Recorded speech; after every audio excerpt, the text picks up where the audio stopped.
Hello and welcome to the video by TrumpExcel. I'm Sumit Bansal, and in this video I'm going to show you how to import data from a CSV file into Excel using Power Query. So here I have the data tab, and here I have the from text CSV option, and when I click on it, it opens the import data dialog box. Now I would have to go and spot or locate the file that I want to import. So let's say I have these files here and I have the sales data June. Now I'll import this file. So I would click on import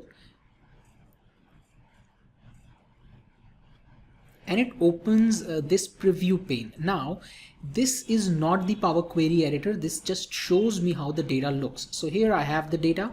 It shows me the delimiter, which is a comma because it's a CSV file, and it shows me the data based on the first 200 rows. If you want to see it based on the entire data set, you can do that. Now I can load this data directly into Excel, but before I do that, I want to do a little bit of transformation. I want to remove the alphabets here from the product ID, and I just want the number here. So what I would do is I would click on edit and it will open the query editor with the data. Now see what happens as soon as the data gets into the query editor. I have these applied steps. I have the source data here, which is this one. The second step that Power Query automatically did is promoted the headers. So that it identified that the first row had a different data type as compared to the remaining data set. So this must be the header, and it promoted the first row as the header, and then it changed the data type. So this became date data type, this became text, these became whole numbers. Now, if you are not fine with any of these steps, you can delete these, but in this case, these are all fine. What I want to do is I want to split this column so that I can remove the numeric and the text part.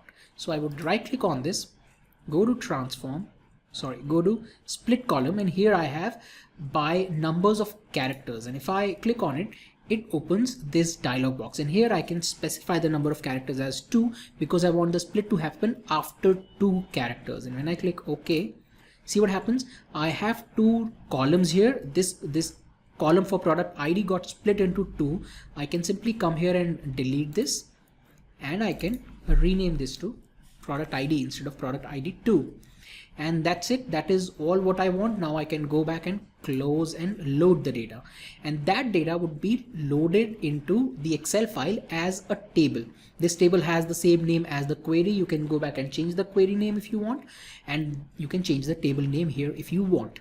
Now this is all fine, and this you can do this in Excel as well, but what Power Query can do for you is it can automate the process when you have to update the data. So let's say now if I want this data to be for July, the new month, instead of June, I can simply go into Power Query. So I double click on it.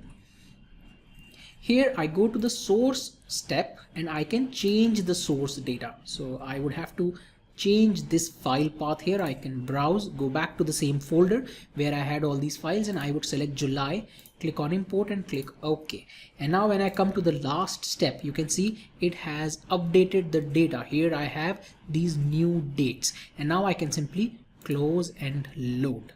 So you can see instantly with a few clicks I was able to update the data just by selecting the new file. I didn't have to go through that entire process of splitting the columns or renaming the columns or changing the data types. Nothing. Everything has been done. It is just to be done once, and then you can automate it using Power Query. Another thing that you can do is, let me quickly show it to you. If I go here and I change the data in this sales CSV, which is for July, and if I change these names, so let's say I make these all 1, just to show you that if your data in the file that is already connected with Power Query gets updated, then you don't need to go and repeat that process. You can simply come here, right click on any of the cells, go to refresh, and see what happens to the product IDs. As soon as I refresh, the product IDs get updated. So you don't have to update the data. You don't have to do anything. Power Query can simply refresh it with a single click. It will go back to the source file and update the data, refresh the data using that file. So this is how you can import the data from CSV file into Excel using Power Query. That's it in this video. I hope you found this useful. Thank you and have a nice day.